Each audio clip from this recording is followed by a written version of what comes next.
How's it going, everyone? This is Adam from Slurve, Ship My Money on DraftKings, and I'll be breaking down today's pitching slate for you for Monday, May 16th. As usual, I'll start with my cash game plays and then move into my GPP pitchers and finish up with the pitchers that I plan on trying to use hitters against.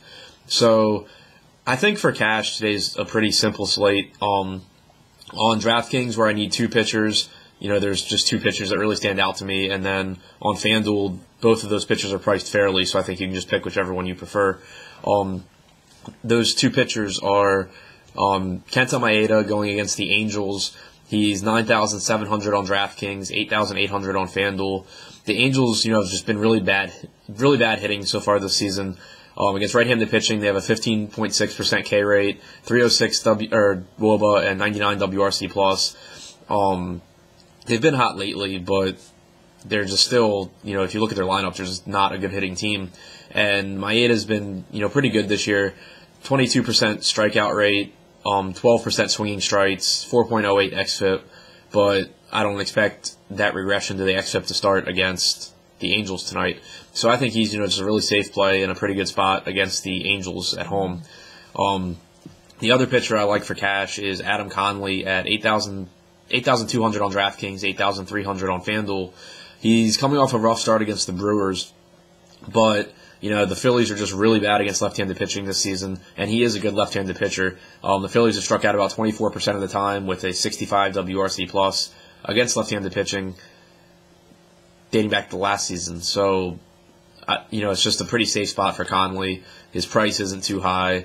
On DraftKings especially, most of the other good pitchers going today are just priced way too high and not in particularly good matchups, so I don't want to use them for cash.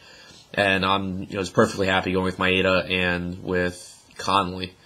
Moving into GPPs, I think Maeda and Conley are both in play there as well. I think they'll both be popular, but today is a day that I don't mind just differentiating with my bats as opposed to my pitchers, because I think that Conley and Maeda are just far and away the two best pitchers in that they have high floors, but they also have pretty high ceilings today. And if you look at hitters, there are a lot of teams in pretty good spots, but no teams that I think are like great must-play teams. So I think I'd rather just go with like the chalkier pitchers and then figure out where the chalk is hitting and just avoid that. Looking at Maeda, in his matchup against the Angels, it doesn't look like he has a lot of strikeout upside because the Angels have struck out like 15% of the time this year, but I think he has more than it looks like. For one, I expect the Angels to start striking out more than they have been, and the reason for that is that so far they have the second lowest swinging strike percentage in the majors, but they have the sixth highest chase rate. They're swinging at the sixth most pitches out of the strike zone, and they're just making contact with like 67% of them, which is the highest in the majors. And I just don't expect that to continue. If it does, then it's just going to be a lot of weak contact because they're hitting pitches that aren't strikes, but it seems pretty unlikely that they're just going to keep never missing on balls. And then, it's a small sample size, but if you look back over their last 8 games, they've faced 4 pitchers that you could realistically consider strikeout pitchers at all. Felix Hernandez, Nate Carnes, Jake Odorizzi, and Jaime Garcia. In the 26 innings against those 4 pitchers, they struck out 26 times.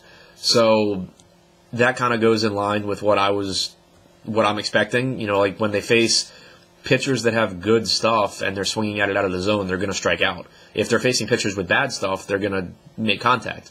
But, today they get Maeda, who comes into the game with a 12% swinging strike rate and a 33% chase rate, which are both, really, really high. So that shows you that he's got good stuff that guys are swinging and missing. And if the Angels are going to swing at those pitches out of the strike zone, they're most likely going to miss, not make contact. So I think he's got a lot more strikeout upside than it would appear in this matchup. Moving on to Adam Conley, I think he matches up really well with the Phillies in this game. I was kind of surprised that he had a bad game against the Brewers, but I went back and looked at the Brewers' plate discipline numbers and at Conley's plate discipline numbers, and it was actually kind of a bad matchup in that Conley throws only 43% of his pitches in the strike zone, so he's throwing a lot of pitches out of the strike zone and relying on hitters, to chase. But the Brewers have the lowest swing percentage in the majors, and they don't chase pitches. The Phillies are the exact opposite. They have the second highest swinging strike percentage in the major leagues. They have the fifth highest chase rate and the second lowest contact rate on pitches outside of the strike zone. So they're a team that matches up really well with Conley because they swing at everything, and that plays to his advantage when he's, living outside the strike zone and relying on hitters to chase his pitches. So I expect a really good game out of Conley today. If I were to move off of those guys in GPPs, I do have interest in Drew Smyly. He's especially on DraftKings, really, and that's just because he's priced so high that I think he'll be pretty low owned. He's 11,100 on DraftKings. He's the highest priced pitcher, and he's facing a Blue Jays team at home that's known for hitting lefties. So far this year, it's still a pretty small sample size, but they've struggled against lefties. They have a 99 WRC+. They've struck out 22% of the time. So I don't mind targeting Smyly there. Plus he's good against right-handed batters. But I do think his strikeout upside's a little bit lower today just because of some plate discipline stats with the Blue Jays. I don't like his matchup as much.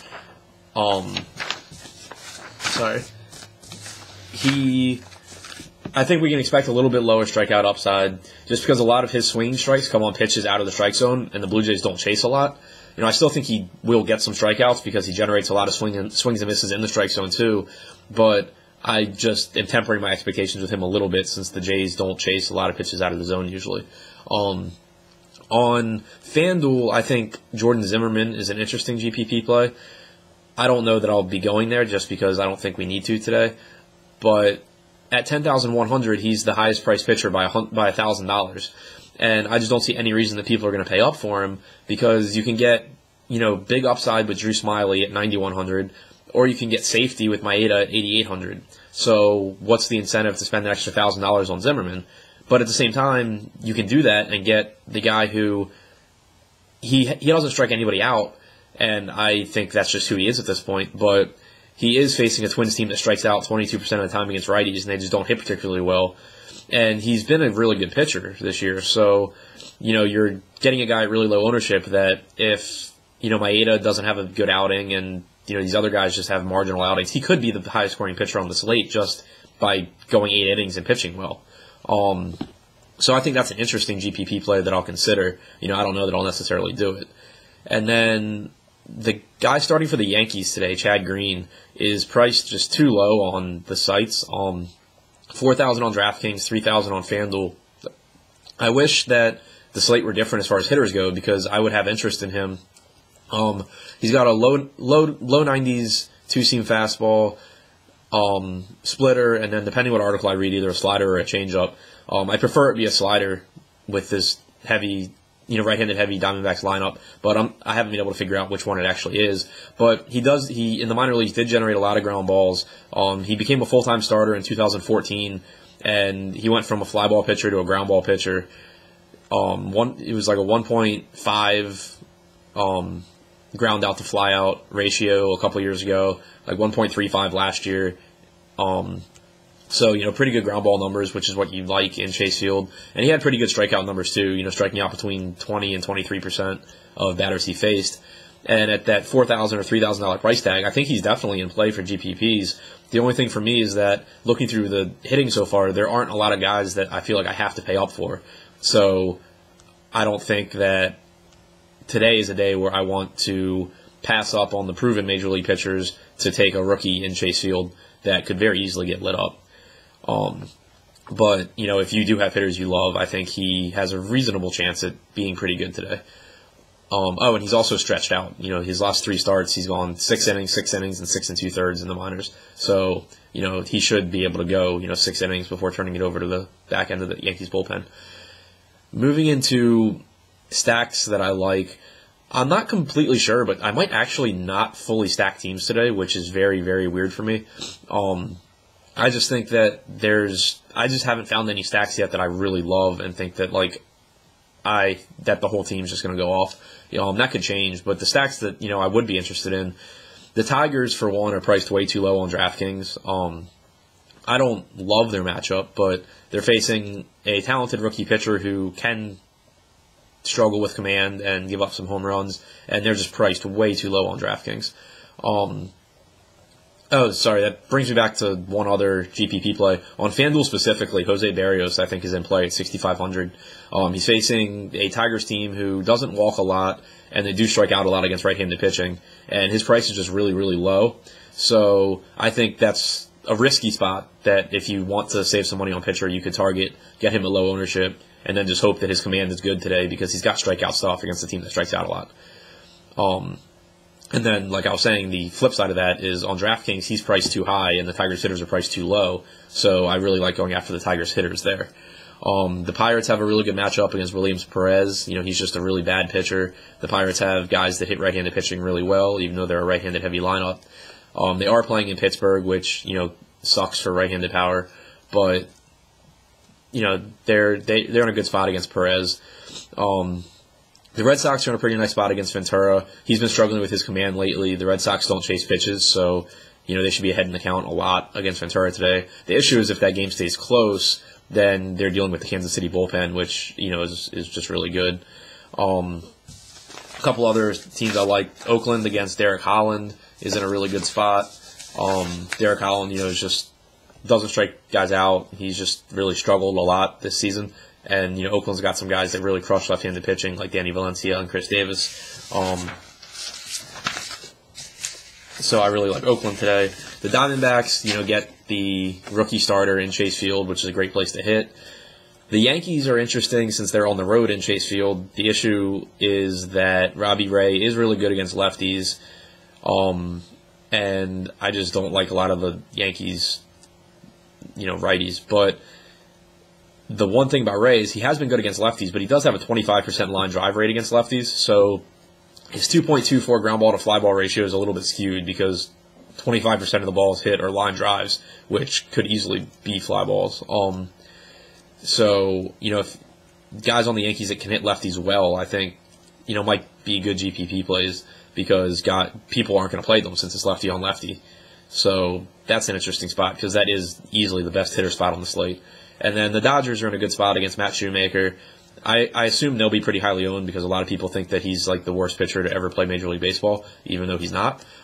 So that's somewhere where I'm actually hoping people go, just because I have spots that I like more than that. So I would like a lot of ownership just to be on the Dodgers. But I do think they're a good play today. So that's what I plan on doing, in cash and GPP today. Definitely stop into the Slurve chat later and get my ideas once I've seen lineups and have some more information to go on. And good luck today, guys.